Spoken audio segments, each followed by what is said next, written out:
Hello. So here is today's Ask Allison question. Writing my website copy and some of my marketing copy gave me a huge sense of imposter syndrome and brought up some issues for me. Does this mean my niche is wrong or I'm not ready for private practice yet? So first, I'd like to thank TherapyNotes for sponsoring us. No way. This does not mean that at all. Here's why you and me and pretty much everybody else feels this. When we start a practice, our not enoughness comes out, our comparison turns up, our insecurities are magnified. It's because we're doing something new and we're taking a risk. It happens in all professions when we're learning something new and growing. So I remember in grad school, I was a psych tech at a residential treatment center in between undergrad and grad school. I read all the popular workbooks and pop culture therapy books at the time, and I'd been in clients in therapy for years at that point. So I walked into grad school feeling like I was gonna sharpen the point of this already sharp pencil. And I honestly walked in feeling pretty cocky about my skills and my knowledge. But I didn't know what I didn't know.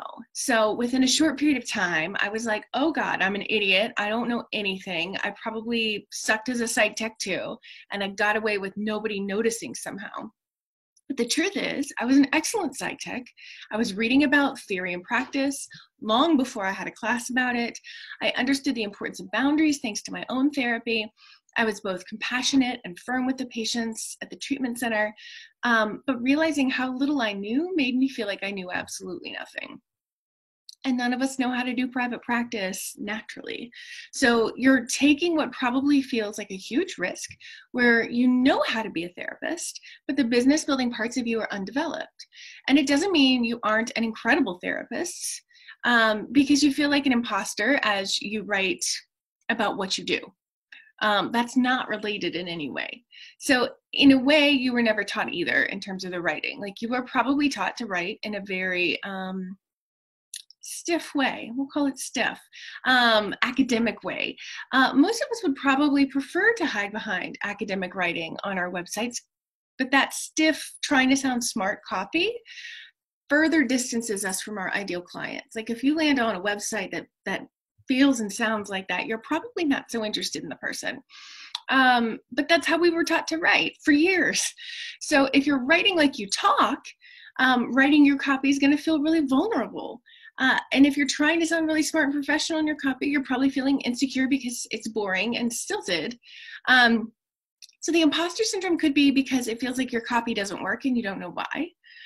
Or because your copy does work, but you're used to writing like you're in grad school, so it feels too casual.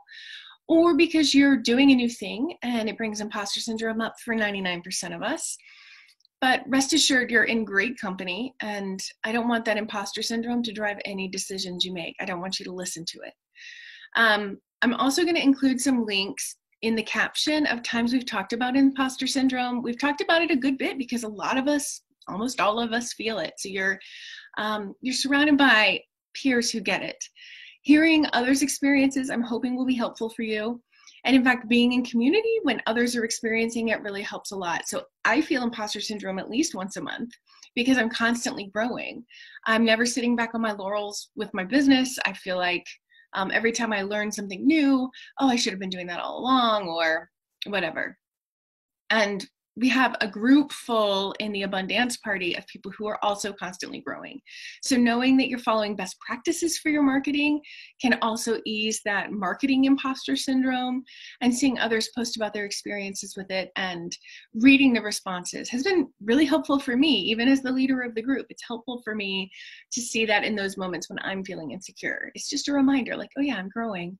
Like, of course, this person I can so easily give love and support to. It reminds me to give it to myself too.